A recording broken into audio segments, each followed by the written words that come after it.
Today we're talking about audio, but specifically a budget-friendly competitor to the Mic 2 and the Sennheiser MKE600. This is the BooMax and the VP3, both made by Comica. So in this video, we're going to talk about some pros, some cons. We're going to do a little comparison between their competitors, and I'm going to show you how I build these into my FX3 rig. Now, Comica did sponsor this video, but they have no input into this video, and if I didn't think the products were valuable, I wouldn't be making this video. By the end of this video, hopefully you'll see that you don't need to break the bank for good sounding audio. So without wasting any more of your time, let's get into it.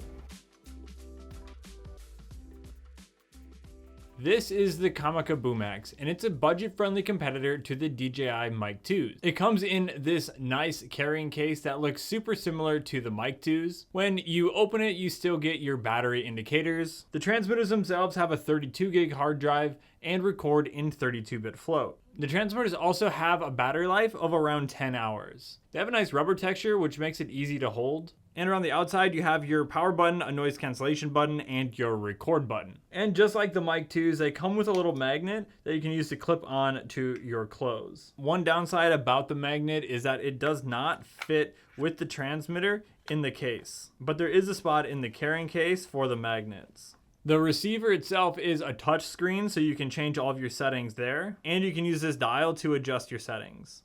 In the case, you get a 3.5 jack and a USB power cable. Now let's do a quick comparison between the BooMax and the Mic 2s. The charging case is almost identical. When you open up the case, you get your battery indicator, and they both are going to charge with USB-C. When you open up the lid, the receiver will tell you how much battery life is remaining on each of the transmitters. As far as size goes, the Mic 2 is a little bit smaller, but it's hardly noticeable. Whenever you press a button on the Mic 2, it vibrates to let you know a setting has been changed. That doesn't happen on the BooMax. But the BooMax is going to have 32-bit float and a 32 gig hard drive and 10 hours of battery life, where the Mic 2 will have 32-bit float, an 8 gig hard drive, and still right around that 10 hours of battery life. The BooMax actually has two microphones in it, a cardioid pattern and an omnidirectional pattern, where the Mic 2 only has one microphone in an omnidirectional pattern. They both will have noise cancellation modes, but I typically don't recommend using those unless you absolutely have to. Now the Mic 2 also comes with an adapter for Lightning and USB-C. And if you shoot on Sony, you have the hot shoe adapter, which means you don't have to use any cables. The two microphones are pretty similar as far as settings and features go. The biggest difference is that the Comica is almost half the cost of the Mic 2s. So for the next section of this video, we're gonna be listening to two different microphones. I have the BooMax and I have the Mic 2 recording. They're recording internal to a camera, and they're also recording in 32-bit float. So I'll put a little note on the screen to what audio source we're listening to. So the next microphone we're talking about today is the Comica VP3. This is a super cardioid condenser XLR shotgun microphone. It comes in this super nice carrying case. So in the box, you get your microphone, you get an XLR to 3.5, and you get a cold shoe mount that also has a mounting point on the bottom, so you can mount this to pretty much anything. The microphone itself is pretty straightforward. You get your low cut filter, your on-off switch, and a -10 dB if you need some more headroom. You can also charge with a AA battery or phantom power. Now compared to my Sennheiser MKE600, which has been my go-to microphone for quite a long time, the only other physical difference is the VP3 is a little bit longer and gives you the -10 dB mode. I've been using the VP3 for a lot of client work lately, and it sounds fantastic. So now we'll jump into the final part of the video where I'm going to show you how I build these microphones into my FX3 rig. Now, for this part of the video, I'm going to show you how I rig out both microphones into my FX3. I'm not going to show you like a full rig build for the FX3. I'm just going to show you how I attach the microphones, how I set up the settings to record in multiple audio tracks. So first, we can just take the VP3 and connect that. Now, if the VP3 is your first XLR microphone for an FX3, you do need this little rubber spacer. You need this with pretty much any microphone you get, unless it's the Sony one. This pack is super cheap. It's like $6 on Amazon, and you get a pack of them. As far as cables go, I run all Condor Blue cables. This is the right angle XLR cable. So we'll connect that. And I put mine in track number 1. So you can put the receiver in a bunch of different spots. I have found that the receiver fits best for my workflow with this little extension to go on top of the XLR handle. This adds just a few extra mounting spots and a cold shoe. So I like to put the microphone transmitter right in there.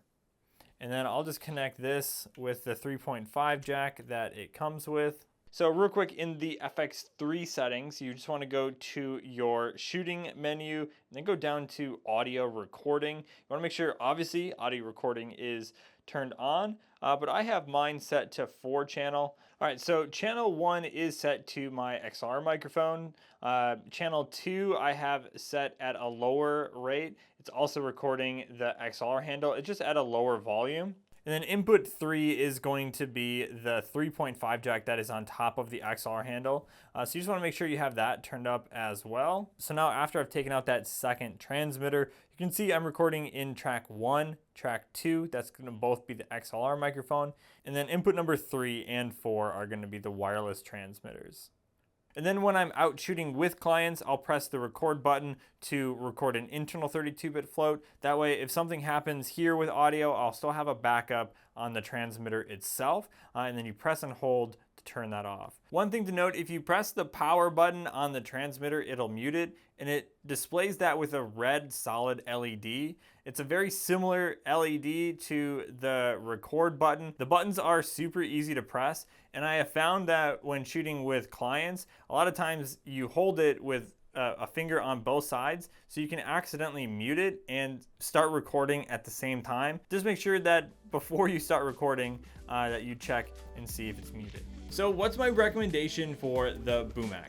Well, considering it's half the cost of the Mic 2 and it's insanely feature packed, like you get 32-bit float, a 32 gig hard drive, and a battery that'll last you the entire shoot, I don't think you could go wrong picking up this microphone. So if I was looking to purchase audio equipment on a budget, I would absolutely consider the BooMax. Now the VP3 is an even closer comparison to the MKE600, so I don't think you can go wrong at all purchasing the VP3. It just sounds so good. At the end of the day, everyone has a different budget and a different set of needs. So you have to make the best decision for you and what you're shooting. But the fact that both of these mics combined are almost the same cost as the Mic 2, I think it's hard to go wrong if you're in the market for new audio equipment.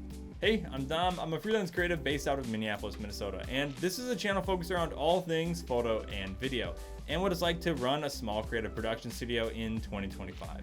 So if you're into that kind of stuff, I'd love to have you as part of this community. Thanks so much for watching, and I'll catch you in the next one. Peace.